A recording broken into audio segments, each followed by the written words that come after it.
Cerca de 5% da população brasileira é surda, infelizmente, e parte dela usa Libras como auxílio para a comunicação. De acordo com os dados do IBGE, esse número representa 10 milhões de pessoas, sendo que 2,7 milhões não ouvem nada. Para tirar as nossas dúvidas e falar sobre esse assunto, nós convidamos ele que é médico otorrinolaringologista, o Dr. Rony Taien NG, que a gente acolhe com muito carinho e chama para a nossa salinha da saúde. Dr. Rony, boa tarde, bem-vindo. Boa tarde, Frei. Obrigado pelo convite, viu? É uma honra estar aqui. A honra é nossa receber. Acertei o sobrenome? Acertou, tá Acertei. perfeito. A pronúncia agora, tá perfeita. Agora, então, a pronúncia, então você vai ter que dizer para a gente qual é a sua origem. Eu, na verdade, sou filho de chineses, sou a primeira geração nascida aqui no Brasil. Né? Então, mas meus pais vieram criança, acabaram estudando, fazendo faculdade, cresceram aqui e se conheceram. Ah, que lindo. E daí a gente veio, a primeira geração. E eu estou aqui também recebendo nos estúdios, assim, a sua esposa Minha esposa e minha filha. E a filha, como é que é o nome da esposa? Minha esposa chama Priscila, ela Priscila, também dá é um médica. tchauzinho aí, Priscila, dá um tchauzinho para nós, a esposa. E a filhinha? Isabela. Linda, linda família que o senhor tem, viu, doutor? Obrigado. Bem-vindo. Doutor, então vamos sentar aqui. Obrigado. Gente, o doutor Rony, eu vou chamar só de doutor Rony. Isso, então, doutor. vamos simplificar, né? Doutor Rony. Gente, ele é o médico otorrinolaringologista e o assunto de hoje, minha gente, surdez. Você viu a introdução, surdez.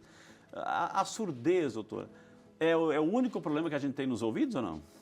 Ou é um deles? É um deles, mas na verdade a surdez é o que mais impacta na qualidade de vida dos pacientes, né, Frei?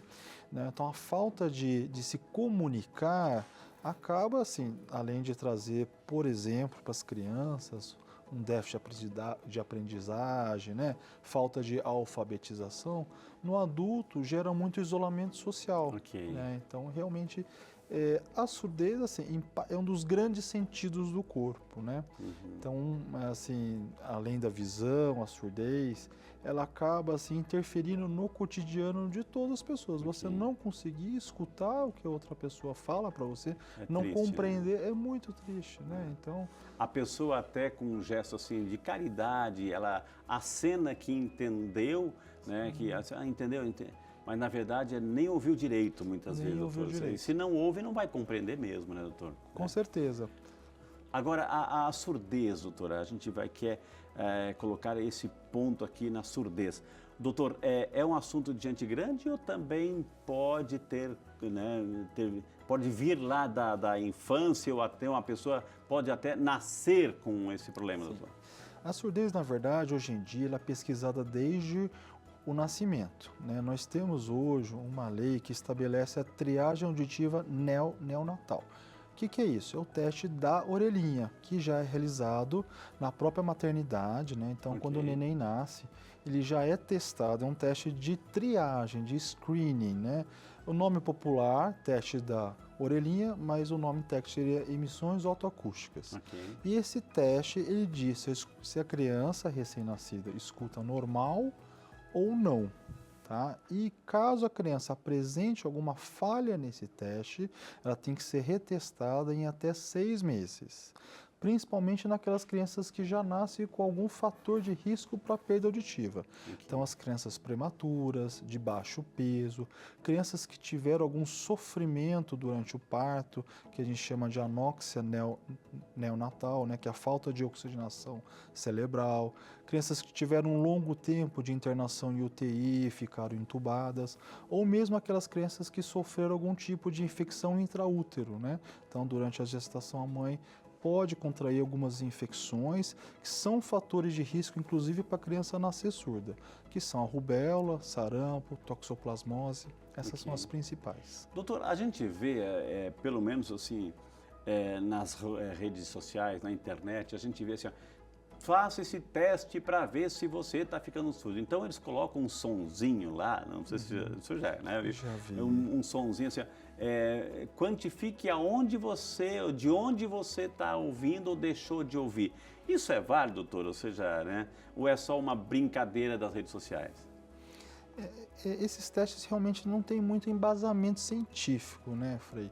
Então, assim, quando você suspeita de uma surdez, por exemplo, então em um adulto, seja jovem ou idoso, aquela pessoa que já está escutando a TV muito alto, o celular muito alto, aquela pessoa que pede para repetir várias vezes uma sentença, principalmente em ambientes públicos. Então, você está numa igreja, por exemplo, num supermercado, numa reunião, numa festa, com ruído ao fundo, aquela pessoa que começa com dificuldade de compreensão, principalmente quando tem várias pessoas falando ao mesmo tempo, né, que a gente chama de interlocutores simultâneos, e você não consegue entender, esse é um dos primeiros sinais de surdez. E aí o ideal sim é realmente procurar um otorrino, fazer um teste de audiometria, né? Que é o melhor teste para o diagnóstico de surdez. Audiometria. Audiometria inicialmente, A seria gente o vai melhor falar teste. sobre isso, sim. Eu vou pedir, diretora, tem uma imagem, nós temos uma animação do ouvido, eu vou pedir até para o doutor Rori se levantar aqui também com muito carinho, uma animação, pode colocar a animação aqui, olha o nosso ouvido, né? Você que está em casa também está nos acompanhando aí. Por que eu pedi essa animação? Para o senhor explicar para a gente, doutor, assim, como é que é composto o nosso ouvido? Nós temos até um molde aqui, mas eu acho que isso aqui ilustra bastante. Como é que é composto? O que nós temos aqui? Porque uma coisa a gente vê, ou seja, a orelha e o orifício que está ali, mas o resto a gente não vê mais nada, né? Sim. Como é que é composto e a surdez, onde é que afeta aqui, doutor? Sim. Então, assim, o nosso ouvido, ou orelha, né? Então a nômina até mais correta seria orelha, ela é dividida em 3 partes principais. 3. A orelha externa, orelha média ou ouvido médio, e o ouvido interno ou orelha interna. Tá? A orelha externa ela é composta pelo pavilhão auricular e pelo conduto auditivo externo. Tá? Depois disso, a gente tem o ouvido médio, que é composto pelo tímpano, a membrana timpânica. Isso, essa é uma membrana. Né? Ela é fina, igual uma folha de papel, que é o tímpano. Depois dele, a gente tem os ossinhos do ouvido, né? Os menores ossos do corpo, martela, bigorna e estribo. Então, isso faz parte do ouvido médio. Uma linguagem de carpintaria, né, doutor? Carpintaria, basicamente. Martelo, mas é que esses ossinhos, eles se assemelham a esses instrumentos, né? E depois disso a gente tem o ouvido interno, que é a cóclea, responsável pela audição, e o labirinto, esses canais ósseos responsáveis... Aqui é o labirinto, doutor. Esse é o labirinto. Ambos compõem o ouvido interno. E depois disso a gente tem um nervo que leva essas informações, chama nervo vestíbulo coclear, que leva ambas as informações para o cérebro. Para interpretar onde é feita a percepção do som, onde é feita a compreensão do som e a percepção da nossa audição. Então, o problema de surdez pode estar relacionado em qualquer desses elementos aqui? Desses elementos. A surdez, de acordo com a anatomia, a gente consegue dividir em 2 grandes grupos. Surdez condutiva, quando afeta aqui a parte da orelha externa, ou o ouvido médio, e a surdez neurosensorial, quando afeta a parte interna do ouvido interno, a cóclea, que é esse caracolzinho, ou o nervo. E existe alguns pacientes, né, alguns que têm vamos dizer, uma combinação desses 2 tipos de surdez, que a gente chama de surdez mista. Doutor, quando a gente está... eu já vou falar daquelas hastes flexíveis, né? Para não falar o nome comercial, hastes flexíveis, mas você já sabe até do que eu já falei, né? Ou a pessoa vai tomar banho e de repente entra água no ouvido, entra um bichinho, de repente por descuido entra um bichinho. Ele vai até onde? Ele vai migrar tudo isso aqui, doutor? Né? Não vai. A água também vai passar por tudo isso aqui, doutor? Não. Quando a membrana tímpano, ele é íntegro, você não tem nenhuma perfuração do tímpano, a água, a cera, os bichinhos, eles vão parar nessa membrana. Vão até aqui, o limite Vão até deles. aqui, esse é o limite, entendeu? A não ser que a pessoa tenha uma perfuração, tenha uma doença, né? Mas, a princípio, até o tímpano. O tímpano, ele basicamente isola o ouvido interno, o ouvido médio, contra a água. Ele é uma barreira protetora também. E o que a gente tem que fazer? Por exemplo, assim, poxa, já aconteceu também com quem não, né? Quem não, de repente entrou água, nossa, eu não escuto direito, ou de repente está entupido aqui, eu tenho que virar para o outro lado e dar um supapo no outro lado. O que tem que fazer, doutor? Se for apenas água, né? O que a gente recomenda? Enxugar do lado externo com uma toalha, aonde chegar a toalha, a ponta da toalha e o seu dedo é o suficiente. E realmente, se for água, ela vai acabar saindo. Então, existem algumas manobras, você pode deitar, ficar um tempo, deixar a própria gravidade agir ou fazer alguns movimentos assim um pouco rotatórios para que essa água drene. Ok. Tá?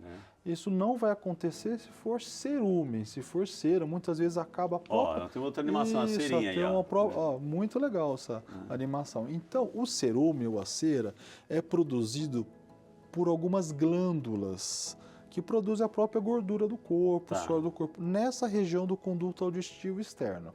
Ela serve como proteção do ouvido, lubrificação, mantém o pH do ouvido mais ácido, impedindo a proliferação de bactérias, infecções de ouvido. Então é uma barreira, um escudo, doutor. É um escudo para isso, tá? Ela já por si só tem essa função. Eventualmente, ela pode acabar se acumulando. Esse acúmulo pode acontecer por diversas razões. Uma das principais são as hastes flexíveis, que acabam realmente empurrando a cera para o fundo. Tá? No afã de limpar, eu acabo prejudicando, porque eu vou empurrando aqui, doutor. Vai empurrando. Essa cera, geralmente, ela é eliminada espontaneamente. A gente tem alguns pelinhos aqui no conduto auditivo do canal que fazem movimento, né, que a gente chama de batimento, né, mucociliar. Que vibram. Que vibram, tipo uma vassourinha. E, né, o ouvido é meio que autolimpante, né, Frei? E aí, às vezes, a gente, numa tentativa de limpar, a gente acaba fazendo o caminho inverso disso aí. Acaba empurrando a cera para o fundo até a membrana. Então, eu não posso... Isso o senhor está dizendo assim que eu não posso, eu não tenho que mexer. Não, de jeito nenhum. A gente não recomenda como otorrino. Apenas limpar a parte externa, com uma ponta de toalha. Eu já ouvi, doutor, de mães, assim, ó, que de repente a criança está indo para a escola, assim, ó, você já limpou o teu ouvido? Lá no balcão do banheiro, pega a haste flexível lá e limpa. Sim. Ou seja, a própria criança vai lá e ela vai... Ou seja, quais são os perigos disso? Assim, as hastes flexíveis a gente recomenda, se for utilizar com muito cuidado apenas nessa parte externa. Nada de colocar no buraquinho do ouvido. ouvido. Nada de colocar no buraquinho. Então, apenas nessas voltinhas da orelha externa, tá? Nessa parte da concha, mas realmente não introduzir aqui para dentro. Porque eu estou empurrando a cera. Está empurrando a cera e existe o risco de esse espaço aqui é muito pequeno, você acabar gerando um trauma no tímpano. Quanto até pequeno, uma perfuração. doutor? Assim, o senhor conhece tudo. Quanto pequeno? Vai depender de pessoa a pessoa? Vai depender de pessoa a pessoa, mas isso aqui é uma extensão de 3 a 4 centímetros. 3 a 4 centímetros, eu já tenho o contato com o tímpano. Com o tímpano. E se eu não cuidar, eu posso... É uma folha de papel, o senhor falou? Uma folha de papel. Ele é fino igual uma folha de papel.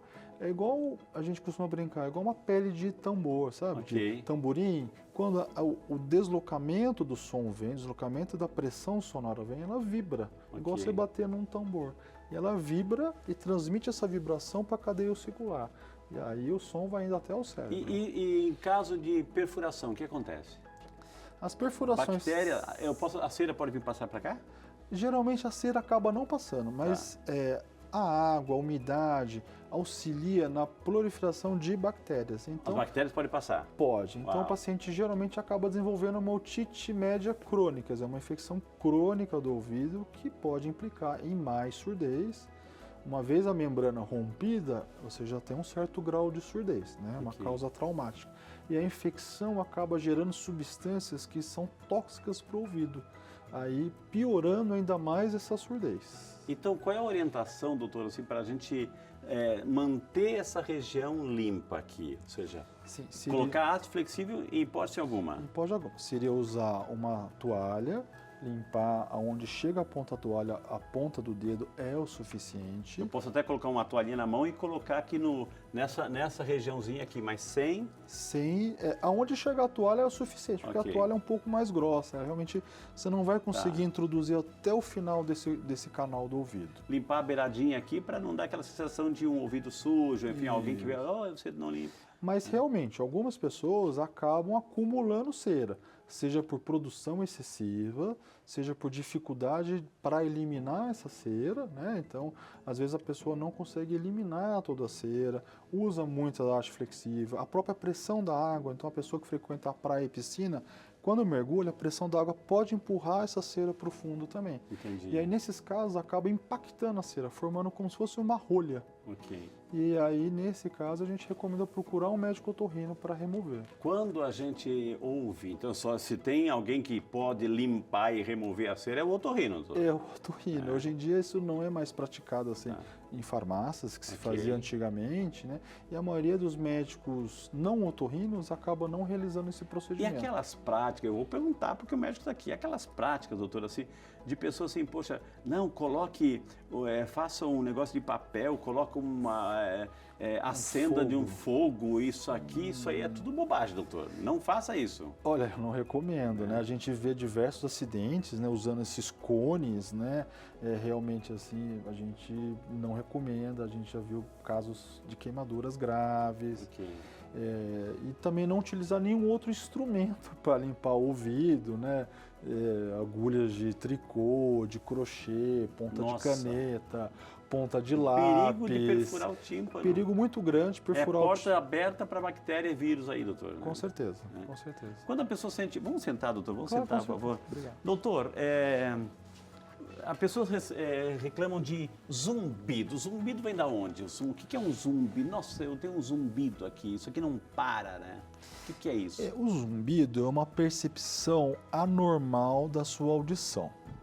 Ela pode ter diversas causas, assim como você pode ter diversas causas para a surdez. E ele é um sintoma que acompanha muitos casos de surdez. Okay. Então, quando o paciente tem uma dificuldade para escutar, vamos dizer, principalmente se ele tiver uma perda que a gente chama de assimétrica, né? Tem perda de um lado, do outro não tem, existe como se fosse uma distorção da percepção cerebral do som e que se reflete como zumbido, né? Que é um barulho contínuo, basicamente, no seu ouvido. Mas uma vez que se instalou, fica ou tem tratamento isso? Existem tratamentos para zumbido, dependendo da causa, né, da etiologia da causa que leva ao zumbido, tá? Mas realmente o zumbido é um desafio para o otorrino, né? A gente, né, tem uma estatística que mais ou menos 30% dos casos de zumbido, por mais que você se investigue, isso mundialmente, né? Faça exames audiológicos, exames de imagem como tomografia, ressonância, exames de sangue, você não consegue determinar exatamente a causa do zumbido. E realmente aí fica um grande desafio para o tratamento. A gente vê, seja no ônibus, no metrô, enfim, no dia a dia também. Hoje estamos na era digital, todo mundo é no celular aqui, doutor. E para acompanhar é o fone de ouvido, com cabo ou sem cabo, é o fone de ouvido. O uso contínuo provoca surdez também, doutor? Provoca, Frei. Os aparelhos hoje em dia, né, os headphones, né, os AirPods, né, realmente eles têm uma capacidade de geração sonora muito grande. E aí o uso continuado, né, essa exposição continuada a ruídos muito altos é igual um trabalhador de fábrica, acaba perdendo a audição. Então, a gente tem uma regrinha prática hoje em dia, né? Até é legal a gente comentar isso para prevenir a surdez, né? Então, assim, não usar mais do que 70% do volume máximo do seu aparelho, né? Seja o seu AirPod, seja o seu celular, né? Não usar mais do que isso. Realmente, assim, um limite, né? Se você puder medir esse nível de pressão sonora, seria 80 decibéis. Acima disso, dependendo do tempo, ele já é nocivo para o nervo auditivo, vai gerando perdas auditivas futuras, tá? E uma regra, assim, do cotidiano, assim, né, fácil, por exemplo, duas pessoas, né, uma usando fone de ouvido e a outra não. Se a outra pessoa que está sem o fone de ouvido consegue escutar o seu som do seu fone, quer dizer, está muito alto. Nossa, já está abusivo, já é melhor reduzir o som. A gente vê também não só o fone de ouvido, mas carros, pessoas com o carro tudo fechado, parece assim, meu Deus, que tem um caminhão de som, e é um carro pequeno, a pessoa colocou no volume total, isso está agredindo, está agredindo. Eu tenho diversos pacientes, Frei, que são jovens, Olha. E por conta desse tuning, né, que é essa prática de sons altos, de carro, tem perda auditiva já desde jovem. Então, um paciente assim com 20 e poucos anos tem a audição de um paciente de 60 anos. Uau.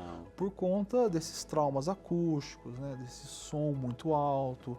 A gente vê isso também em outros pacientes que têm banda, né, acaba se expondo a muito barulho, né?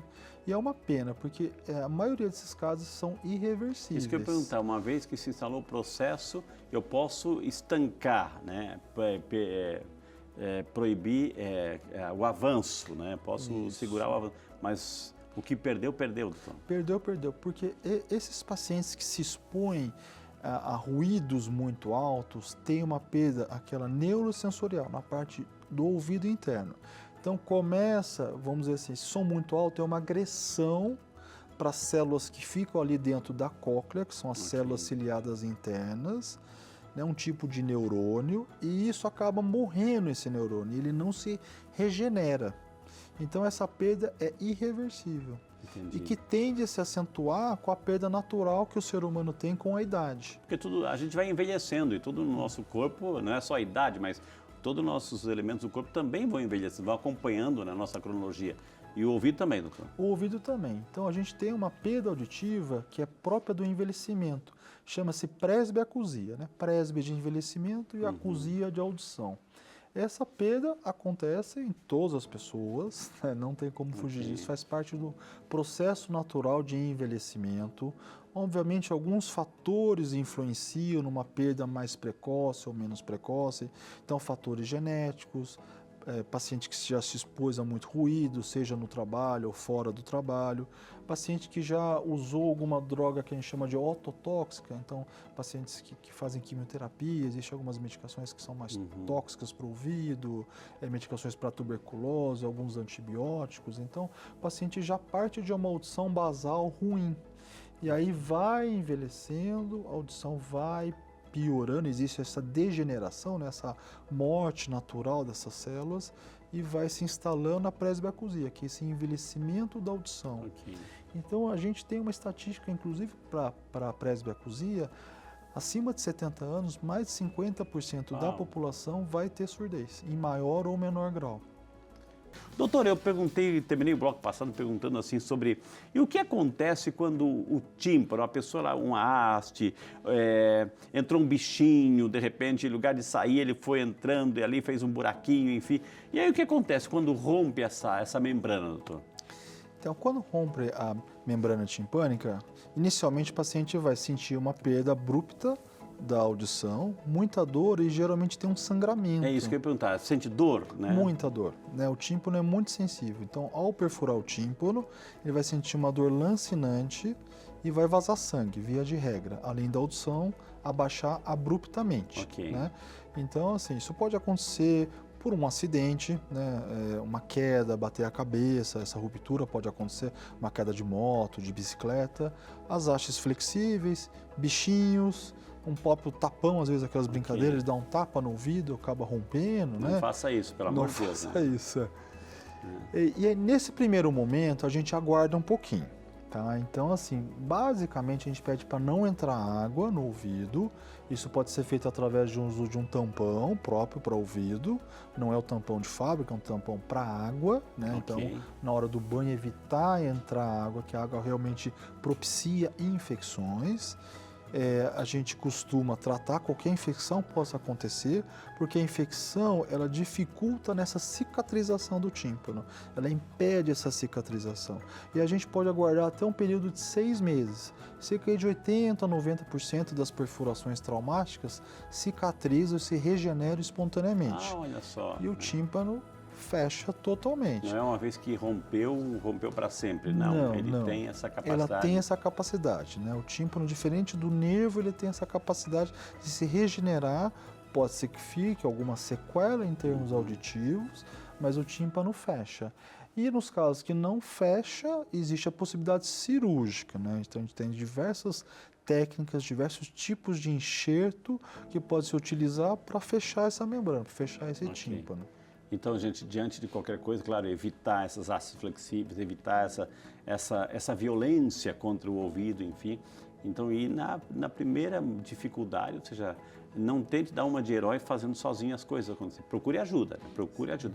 E a ajuda imediata é um otorrino. Um otorrino, né? O melhor médico para acompanhar esses casos seria um otorrino, preferencialmente um otorrino que tem experiência com ouvido, com tímpano, né? São casos bastante delicados, né? E mesmo que caminhem para uma cirurgia, realmente não são todos os colegas otorrino que praticam essa cirurgia.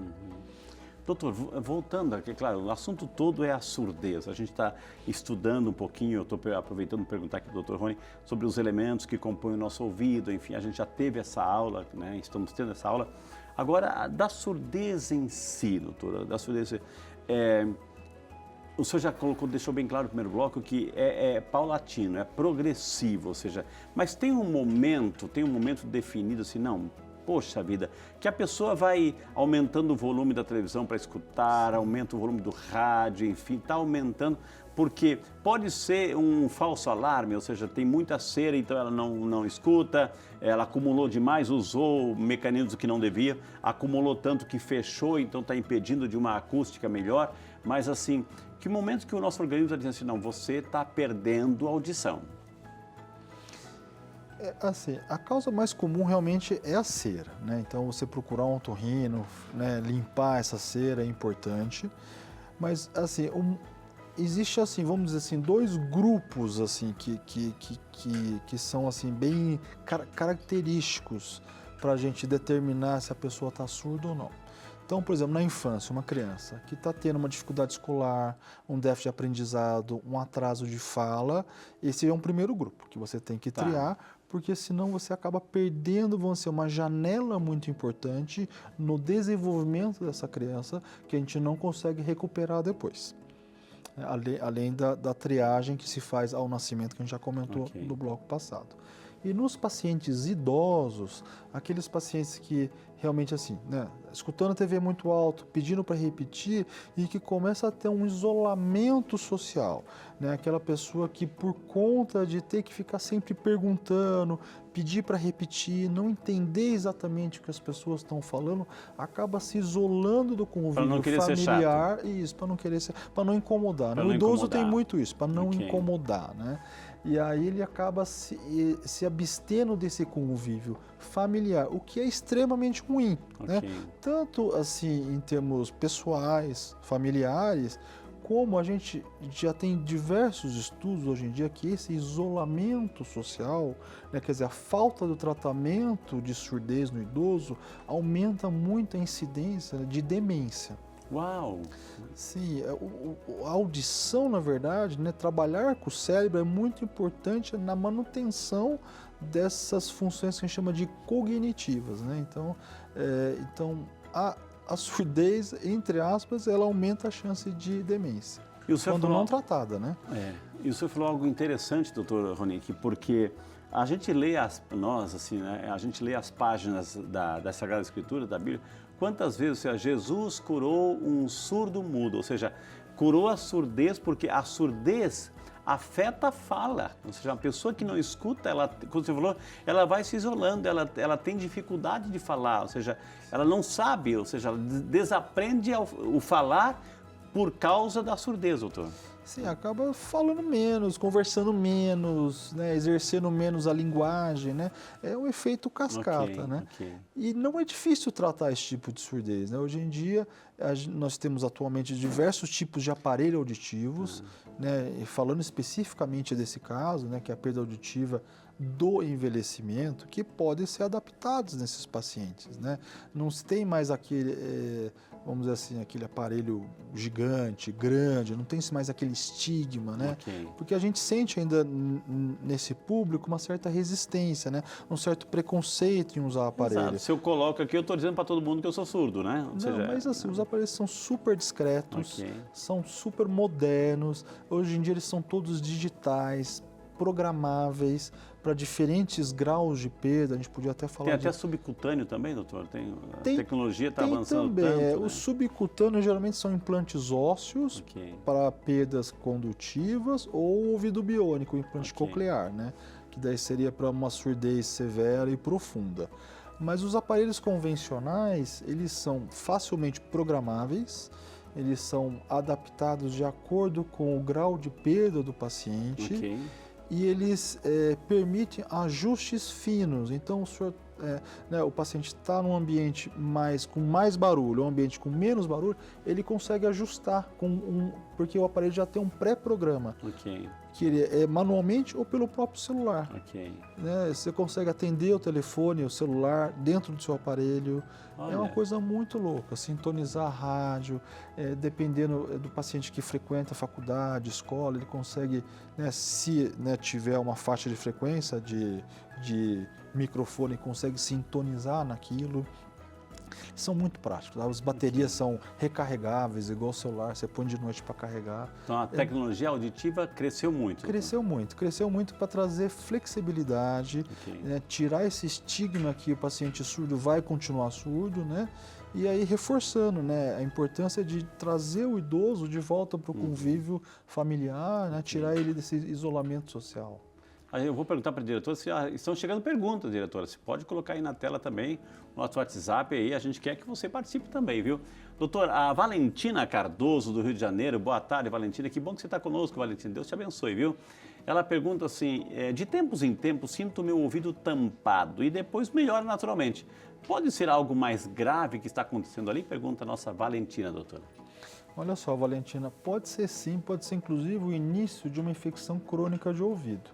Muitos pacientes eles têm uma dificuldade em equalizar a pressão do ouvido médio com o nariz e a garganta, através da tuba auditiva.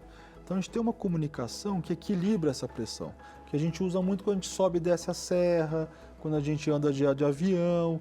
Então, nesse tipo de caso, você pode ter uma disfunção da tuba auditiva e não conseguindo equalizar a pressão de forma correta, existe um acúmulo crônico de secreção dentro do ouvido médio. É um tipo de infecção crônica que pode gerar surdez também futuramente. O senhor citou algo interessante, doutor, porque já aconteceu com quem não, né? Por exemplo, assim, tá no avião, tá descendo, então, poxa, parece que bloqueia tudo. E tem assim, o pessoal também diz, olha, é sempre bom você levar uma goma de mascar, porque faz aquele movimento da mandíbula, porque vai abrindo aqui. Isso mesmo. E aquela técnica, é válida ou não? Ou seja, poxa, eu tô parece que o ouvido tá fechado, então eu seguro o nariz e tento assoprar para... Isso é válido ou não? A gente não recomenda muito soprar, não, tá? Apertar e fazer... soprar, porque você pode criar um barotrauma, que a gente chama, um deslocamento de pressão tão súbito que pode romper o tímpano. Será outra causa para rompimento de tímpano. Tá vendo aí, gente? Então eu já fiz errado, porque eu já fiz. A gente não recomenda tanto assim, né? O que seria o ideal? Mascar a goma de mascar, o chiclete, uma bala. O momento de deglutição, ele ajuda a abrir a tuba auditiva, favorecendo equalizar a pressão. E a gente acaba sentindo mais isso na hora que o avião decola e que pousa. São as horas de maior variação da pressão atmosférica. Por isso que quando a gente vai viajar de avião, sempre passa uma balinha antes, né? Exatamente para isso, né? E nas crianças, pode tomar um suco, nos bebês você pode botar para mamar no peito ou uma mamadeira para estimular a deglutição, principmente no momento que decola. Porque as crianças sentem bastante, né? Sentem bastante. Aí dá uma dor no ouvido. A gente evitar também viajar resfriado. Se você está gripado, resfriado, com muita sinusite, rinite alérgica, essa secreção também pode bloquear a tuba auditiva. E aí dá dor de ouvido. Eu até vou contar uma história interessante, Frei. A gente estava indo para um congresso brasileiro de otorrino, né? Reunião dos otorrinos anual que a gente tem em Fortaleza, e uma colega nossa que estava gripada teve um rompimento timpânico na hora de pousar o avião. Tamanha pressão. O ouvido dela, tudo. Olha, otorrino, hein? Indo para o Congresso Brasileiro de Otorrino. Olha só que aqueles coincidência. Aqueles tampões, doutor, assim, que a pessoa usa, que eles são... a gente coloca e depois lá ele se abre mesmo. E tem muita gente que usa esses tampões assim de ouvido. Esses tampões são para isolar ruído, barulho. Isso. Né? Assim, para essa parte da pressão realmente não tem muita validade, nem para água, né? Mas assim, para evitar o ruído, aquele ruído... Incômodo, né? Incômodo. Você tenta dormir, tem o ruído da rua. Cachorro do vizinho. Cachorro do vizinho, marido que ronca. Então, Dá pra nesse usar. sentido, ajuda, Sim, né? sim, ajuda. Mais perguntas chegando aqui, vamos encaminhar para o Dr. Rony, nosso médico otorrino. Boa tarde, doutor. E Freia, o Éder Santos de São Paulo. Boa tarde você, Éder. Obrigado por estar conosco, viu, campeão? Fazer lavagem com frequência pode prejudicar minha audição, né? Fazer lavagem com frequência, certamente ele já está fazendo, doutor, o Éder. Não, fazer lavagem de ouvido com frequência não altera a sua audição, desde que bem realizada por um médico otorrino, né? A lavagem realmente, assim, quando mal conduzida, também pode gerar danos no seu ouvido. Danos tanto no canal do ouvido, como rupturas do tímpano, né? Perfuração do tímpano.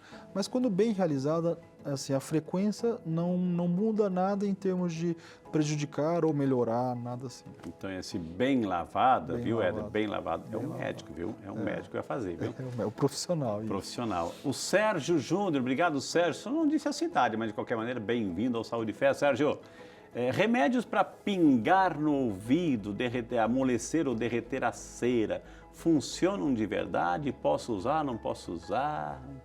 É o Sérgio, doutor. Olha, Sérgio, essas medicações que a gente chama de ceratolíticos, elas servem para amolecer a cera. Então, elas favorecem que seu corpo elimine espontaneamente a cera, mas ela não elimina de fato a cera, ela só amolece e facilita também uma futura limpeza que você possa fazer com o médico otorrino. Mas não vai, assim, evaporar a cera, vamos dizer assim, né? Ela vai só ficar mais molinha. Ok, aí naturalmente ela vai saindo. Sim, a cera, na verdade, ela, quando a gente produz, ela tem um tom amarelo clarinho, cor de ouro, né? E aí o que acontece? À medida que vai se acumulando a cera, ela sofre um processo de desidratação e de oxidação. Então fica aquela cera com um aspecto marrom quase preto e bem pétreo, né? bem duro e escurecido, né? Então essas medicações ajudam a amolecer e facilitam uma lavagem, uma limpeza do ouvido. Mas sempre quem tem que pingar, eu posso pingar ou tem que procurar o Dr. Rony? Isso você pode pingar em casa, ok. tranquilamente, ou outra pessoa pingar, porque realmente é um pouco difícil a gente mesmo pingar, né? Mas é tranquilo, essas medicações pode usar para amolecer, não tem contraindicação. Tá, mas assim, de tempos em tempos, todo dia, toda semana? Assim, a gente recomenda usar realmente quando houver necessidade, Ok, né? ok. E aí só ressalva a única contraindicação quando houver uma perfuração do tímpano. Ok, muito bem. Mais perguntas chegando aqui na telinha do nosso programa. A Tamires Paiva, de Goiânia. Boa tarde, Tamires, aí de Goiânia, acompanhando o Saúde e Fé. Muito obrigado pelo carinho, viu? Fez a pergunta, vai ter a resposta. Toda criança surda pode fazer implante coclear? Pergunta a Tamires, doutor. Olha, Fred, essa é uma excelente pergunta, viu, da Tamires. O implante coclear, ele é indicado para as crianças que apresentam uma perda severa ou profunda, né, e que já fizeram um teste de aparelho, que a gente chama, já usaram o aparelho auditivo, não tiveram um ganho eficaz, né, um ganho significante com o uso do aparelho, por pelo menos aí uns 6 meses, e eles também têm um baixo desempenho em teste de sentença. Então, nesses casos, sim, é indicado o implante coclear, porque isso realmente acaba mudando o curso de toda a vida da criança.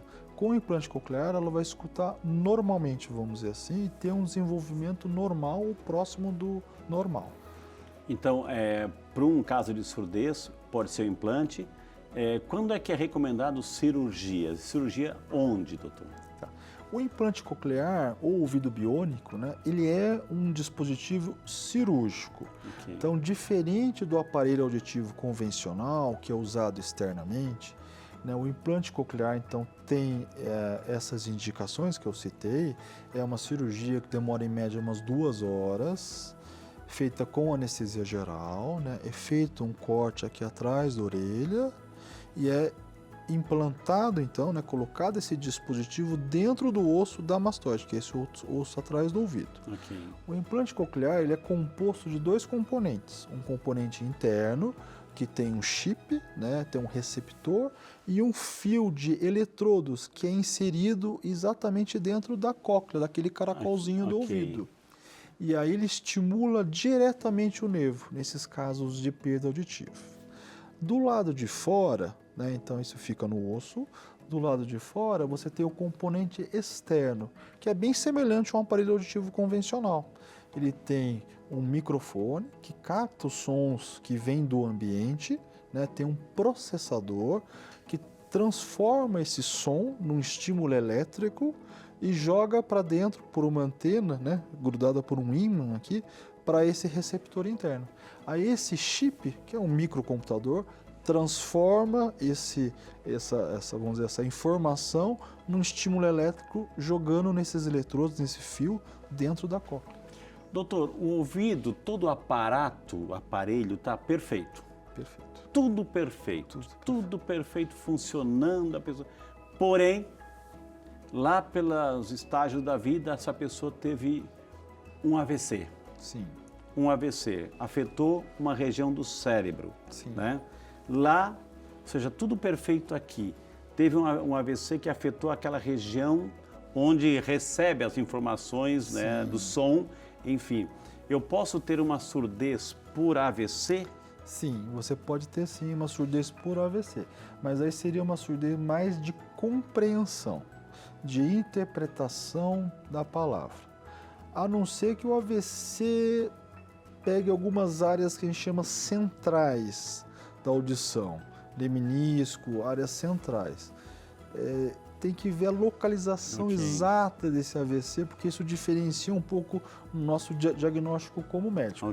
Se vai afetar puramente gerar uma surdez, não escutar, mas aí a nível central, que a gente chama, no tronco cerebral, ou vai gerar uma dificuldade de compreensão, de interpretação da palavra, da linguagem, e outros aspectos, escrita, leitura. E aí, depende dessa melhorando topografia. o AVC, não tendo tanta sequela, pode voltar a audição? Pode, existe uma reabilitação, mas é que esse tipo de AVC, Frei, que o senhor está falando, geralmente são AVCs mais graves, que ficam alguma sequela, inevitavelmente. Doutor, talvez assim, a gente falou de surdez, falou um monte. As causas, existe uma única causa ou existem várias causas que levam aí a um quadro de surdez? A gente tem inúmeras causas, Frei, né? Nos blocos anteriores a gente citou já algumas causas. Então a gente falou sobre cerúmen, falamos sobre a perda auditiva do envelhecimento, que é a presbiacusia. Citamos algumas causas que são relacionadas à gestação e o parto, né? Então, anóxia neonatal, infecções neonatais. Falamos sobre perfuração timpânica e otite, tá? Mas, assim, a gente podia citar, assim, outras causas que são bastante prevalentes, né? Então, além entre as causas infecciosas, uma causa muito comum para a surdez é a meningite. Então, a meningite realmente acaba afetando o nervo auditivo, pode gerar uma calcificação de toda essa parte do ouvido interno. Então, realmente é uma causa muito comum, principalmente na infância. Meningite é legal citar. Nós temos causas que são genéticas, hereditárias, né? Então, alguns pacientes têm algumas mutações de alguns genes que condicionam, inevitavelmente, a uma perda auditiva. Existe uma doença chamada otospongiose ou otosclerose, que também é genética, na qual existe uma calcificação dos ossinhos internos do ouvido. E aí esse tipo de doença é muito bem tratável, ou com aparelho ou com uma cirurgia chamada estapedotomia, na qual a gente faz uma incisão no tímpano, levanta o tímpano e substitui o estribo, que é o menor osso do corpo, por uma prótese. E o paciente fica com essa prótese o resto da vida. E a audição fica normal, basicamente. É uma cirurgia muito interessante. Tem causas por tumores, existem alguns tumores que afetam tanto a parte externa do ouvido como o próprio nervo auditivo, que pode gerar perda auditiva. A gente falou de algumas medicações, né? Se entrou uma bactéria, entrou fungos, entrou algum vírus lá, também pode levar à complicação do nervo auditivo? Sim, toda infecção a gente considera um insulto ao nervo auditivo. Então a infecção, aquele pus que vaza, né? Ele tem algumas substâncias que a gente chama de citocinas, são substâncias muito tóxicas para o nervo auditivo e geram perdas aí que são irreversíveis, né?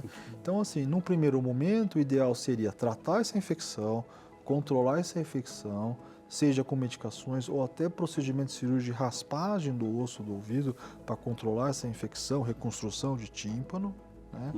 E isso, assim, a gente tem um resultado muito bom, assim, entre as causas tratáveis de perda auditiva. Quando vocês, otorrino, mandam a gente fazer assim, olha, eu preciso que você faça um exame de audiometria, o que vocês estão pedindo ali? A audiometria é o principal teste, o teste mais usual, mais do cotidiano nosso para o diagnóstico de surdez. É aquele teste que você entra numa cabine, põe o fone para ver se escuta. Você vai acabar testando diferentes... Aí uma pessoa fica lá de fora falando algumas palavras? Sim, geralmente é uma fonoaudióloga que acaba fazendo o exame. E aí, no exame, a gente testa as frequências mais finas, né, que são as frequências mais agudas, né, e as frequências mais graves. Aquilo que eu perguntei lá atrás da internet, agora é feito oficialmente nessa cabine? Oficialmente. A gente testa diversas frequências, 500, 1000, 2000, 3000, 4000, 6000 e 8000 Hz. Nos dois ouvidos em separado, nas duas orelhas, direita e esquerda. E através desse teste a gente consegue estratificar a severidade da sua surdez. Se é uma surdez leve, uma surdez moderada, surdez severa ou profunda. Se é de um lado, se é dos dois, se ela é igual, simétrica ou assimétrica. E através dessa classificação de surdez, a gente consegue direcionar melhor o tratamento, né? E a gente consegue ver se a surdez é neurosensorial puramente, se é mista ou condutiva, e com isso a gente pode lançar a mão de mais exames diagnósticos para inferir a causa dessa surdez, uma tomografia, uma ressonância, né? Então, o exame de audiometria é essencial nesses casos. Entendi. Quando o paciente não coopera com a audiometria, existem alguns pacientes que têm um pouco de dificuldade, pacientes que, por exemplo, né, você falou após um AVC, ou um paciente especial, né, ou uma criança muito pequena que não tem total compreensão da audiometria, né? Então a audiometria a gente consegue geralmente fazer com mais tranquilidade, que é um teste que depende da cooperação do paciente a partir de 5 anos. Entendi. Então nesses pacientes especiais a gente tem outros exames que a gente pode realizar. Emissões otoacústicas e o BERA, que é o potencial do tronco cerebral, que é como se fosse um eletro do nervo auditivo. Ele vai analisando através de ondas elétricas 5 neurônios do trajeto da via auditiva. E também serve para classificar a severidade de perda. Porque existe classificação, existe graus. Graus: leve, moderada, severa, profunda. E a profunda, né, quando tem ausência total de audição, a gente chama de cofose. Uma vez que, doutor, não sei se de repente assim, chegou nessa profunda a pessoa, você perdeu naturalmente, assim, no processo natural, envelhecimento ou outros fatores, perdeu a audição, ou seja, não escuta mais, é literalmente surda. Tem como melhorar isso? Ou seja, tem como esses aparelhos todos, essas tecnologias, tem como, doutor? Né? O aparelho auditivo, nesses casos, realmente vai ter um efeito muito baixo, né? Vamos dizer dessa forma. Porque o aparelho, ele amplifica, né? O aparelho, assim, a gente tem uma sigla, AASI, Aparelho de Amplificação Sonora Individual. Basicamente, ele vai amplificar a audição residual que o paciente tem. Vamos comparar usar o óculos, né? Então, você usa o óculos, você melhora a visão que você tem. Mas, quando tem uma cegueira ou uma surdez total, realmente o óculos não vai ter um ganho e o aparelho também não. Aí, nesses casos, a gente acaba optando por aquele ouvido biônico, o implante coclear, que é um dispositivo que vai, entre aspas, substituir a função da sua cóclea, do seu ouvido. E a pessoa passa a escutar normal. Uau! Sim, passa a escutar normal. normal. Então não existe isso, surdez definitiva? Não existe, né? Assim, realmente o implante coclear foi assim, um grande divisor de águas no tratamento de surdez, né? Ele foi desenvolvido no final da década de 70, início da década de 80, lá nos Estados Unidos. Eu até tive a felicidade, depois que eu acabei a residência, de ficar alguns meses no hospital que foi desenvolvido o implante coclear, que fica lá em Los Angeles, no House Ear Institute. E isso depois que eu acabei a residência. Tem mais de 20 anos, tá, Frei? E foi uma experiência incrível, né? E o implante coclear, ele é praticado no Brasil desde a década de 80, né? Existem diversos centros que fazem implante coclear pelo SUS. Isso que eu ia perguntar, tem esse suporte do Sistema Único de Saúde, do SUS? Sim. O Ministério da Saúde ele tem uma portaria que regulamenta bem, tanto o acesso ao aparelho auditivo via SUS, como o acesso ao implante coclear via SUS, né? E realmente assim, o Brasil é um dos grandes centros de implante coclear no mundo e o SUS é referência nisso aí, né? Então, nesses casos de surdez profunda, o implante coclear é super bem indicado para reabilitar esse paciente. Existe também o acesso via plano de saúde, convênio quando o paciente tem, mas realmente assim, o grande público que acaba realmente recebendo o implante coclear ainda é do SUS. Ok, que maravilha, gente. Temos mais perguntas, diretora? Temos perguntas? Vamos encaminhar aqui. O André Queiroga, de São José do Rio Preto. Boa tarde, André. Bem-vindo também você, representando tua linda cidade. Conheço, viu? Já rezei aí em São José. Doutor, tenho casos de surdez na família. Tem um fator genético? Pergunta o André, doutor. Provavelmente deve ter, André, nesses casos, né? A gente tem alguns genes que são bem conhecidos já, que a gente pode inclusive fazer sequenciamento genético, né? Testes de sangue genéticos para tentar determinar se existe essa mutação na sua família. Existem testes que são bem amplos, né? Mas geralmente são feitos de forma particular. Aí já não existe pelo SUS, nem o plano geralmente tem uma cobertura para conta disso, mas que você consegue pesquisar em torno de 150 genes que podem condicionar a surdez, tá? Mas ainda a medicina tem uma certa limitação, né? Então tem alguns genes, né? Tem alguns casos de surdez familiar que a gente ainda não consegue esclarecer exatamente qual foi o gene que condicionou isso. Doutor, a gente vê, eu tenho que fazer essa pergunta, porque eu também já fiz em outros temas, em relação quando é Parkinson, quando é Alzheimer, eu vou fazer agora a questão do ouvido.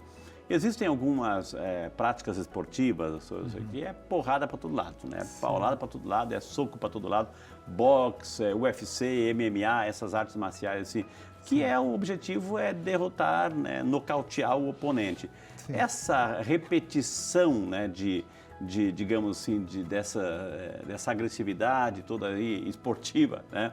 Afeta também, pode levar a quadros de surdez, doutor? Ou prejudicar o sistema todo?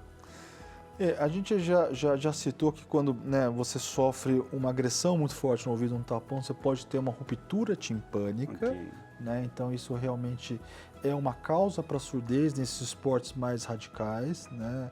Até eu pratiquei muitos anos arte marcial, meu pai é mestre em Kung Fu, então... Uau! E aí, assim, a gente praticava e já teve casos que sangrou o ouvido, né? Dependendo, um acidente, um golpe por acidente. Mas nesses casos de esporte mais radical, o que pode levar a uma perda, que é até mais grave e é irreversível, é quando você tem uma fratura da cóclea. Você sofre um trauma crânioencefálico, uma queda muito forte, ou às vezes até uma pancada muito forte, que você tem uma secção ou do nervo ou dessa cóclea. A cóclea é preenchida por um líquido que chama endolinfa. E uma vez que ela se extravasa, você perde esse líquido e acaba perdendo a audição totalmente. Uau! Então um acidente de carro, um acidente de moto, uma queda de bicicleta... Né, esportes radicais podem gerar esse tipo de perda. Muita natação, muita piscina, um mergulho, etc. Porque tem também aquela questão da pressão, né? Da pressão. Isso, qual é a dosagem disso tudo? Em relação aos esportes aquáticos, a gente tem algumas diferenças, né? Então, assim, excesso de umidade, muita prática de natação, piscina, praia, pode gerar otites externas, que daí são infecções do conduto auditivo, desse pavilhão. Aquele paciente que vai para a praia e volta com dor no ouvido. Isso é muito comum, fácil de tratar, apesar de doer muito, não são quadros graves, né? O paciente que é surfista, né, que pega muita onda, água muito fria, né, a gente não tem exatamente um gatilho para isso, a gente não sabe dizer porquê, mas a gente vê uma incidência maior de exostose. O que é isso? É quando o conduto auditivo ele acaba fechando, se estrangulando e gerando perdas auditivas, né? É um tipo de otite do surfista, entendeu? Aquele paciente que são os vasos que... Não se sabe exatamente o que gera isso, a fisiopatologia que a gente chama, como é a geração dessa doença. Mas se observa muito em praticantes de surf, pessoas que mergulham em águas geladas, entendeu? O canal, isso com frequência, né? Com o passar dos anos, acaba fechando o canal do ouvido. E aí tem os mergulhadores, que daí é aquilo que a gente estava falando do avião, é o mesmo problema de compensação da pressão. Então, caso você não consiga compensar a pressão de uma forma adequada, o tímpano pode romper também. Ok. Mais perguntas chegando aqui na tela da sua TV Aparecida. A Beatriz Fernandes de Florianópolis, Santa Catarina. Boa tarde, dona Beatriz. Bem-vinda aí, povo catarinense participando aqui com muito carinho. Minha avó escuta pouco e vive caindo. A queda pode ter relação com a falta de audição? Não sei se é falta de audição, mas alguma coisa com o labirinto aí não está funcionando, doutor, né? Sim, via de regra, assim, quando a gente vai perdendo a audição, o labirinto também vai perdendo a função. Conforme eu falei, são interligados, é o mesmo nervo que controla os dois. Então, uma vez perdendo a audição, você pode sim ter uma alteração do seu labirinto, induzindo mais quedas, né? A perda de audição também gera uma certa desorientação, né? A gente nota que o paciente fica desorientado, não só porque não está escutando, mas parece que você não está ciente dos sons à sua volta, também gera uma desorientação espacial, vamos dizer dessa forma, né? Ok. Mas assim, eu tenho um aviso, né? Pacientes idosos com muita queda tem que se pesquisar outras causas, né? Problemas neurológicos, AVC, né? A gente não pode atribuir exclusivamente a uma labirintite, né? Mais perguntas chegando aqui para você que acompanhou, que você está participando, interagindo conosco. A Maria de Lourdes, de Juiz de Fora, Minas Gerais, está participando também. Boa tarde, Maria de Lourdes, bem-vinda aqui ao nosso Saúde e Fé, viu, querida? Doutor, já mandei fazer 2 vezes aparelhos auditivos, mas não me adaptei a nenhum. O que pode ser? O que significa não me adaptei? Pergunta a Maria de Lourdes, doutor. Primeiramente, eu acho que a gente deveria rever a indicação desse aparelho. Às vezes pode ser uma má indicação de aparelho auditivo, né? Então, conforme eu falei, a gente tem diversos modelos, tipos e tecnologias de aparelho que se adaptam a graus de perda diferente, tipos de perda diferente. Se é neurosensorial, se é mista, se é condutiva. Então, a primeira coisa seria rever isso aí. A falta de adaptação do aparelho pode ter a ver com motivação pessoal também, né? Isso é uma coisa, né? Às vezes o paciente não está tão motivado, a gente vê isso, e aí depois de um certo tempo ele se motiva e sim consegue se adaptar ao aparelho, né? Mas provavelmente deve ser uma dessas 2 causas. Tá. Doutor, então, para quem está em casa acompanhando o Saúde e Fé, para cuidar bem da sua audição, o que a gente não pode abrir mão? Cuidar bem, abrir mão, eu digo assim, talvez evitar se expor a muitos sons altos. Eu acho que essa é a principal forma da gente evitar uma perda auditiva, né? Que a gente estava conversando dos fones de ouvido, desses headphones, headsets, né? Então, primeira coisa, a coisa mais essencial, uma coisa muito facilmente evitável, né, para prevenir uma surdez no futuro, é evitar se expor continuamente a sons muito altos. Okay. Então, tomar cuidado com o foninho de ouvido, né? E os... né? As hastes flexíveis. Evitar, né? Isso, Evitar, né? As hastes flexíveis. Mas eu acho que até pior que as hastes flexíveis é o som alto. Aí, tá vendo, gente? Olha, hashtag fica a dica para você, viu? Gente, que maravilha, que programa gostoso, esclarecedor, é isso que a gente quer. Por isso que a gente tem aqui o Saúde e Fé, que eu disse para você, a gente tem a oportunidade de aprofundar, a gente traz os médicos, a gente aprofunda, a gente lê a sua pergunta e a gente, poxa vida, hoje eu aprendi, hoje eu entendi. Se você está chegando a essa conclusão no final do programa de hoje, eu agradeço a Deus porque você está conosco aí e aprendeu barbaridade a como cuidar da sua saúde, hoje em especial o ouvido que a gente precisa, né? A gente precisa escutar uma boa música, uma boa conversa, enfim, ficar surdo ou ficar perdendo a audição por pouca coisa não vale a pena, gente. Tivemos a alegria de conversar com o Dr. Rony, nosso médico otorrinolaringologista. Todos os contatos dele estão aparecendo aí na tela. Aproveite e dê um print, ele está aparecendo na tela, dê um print.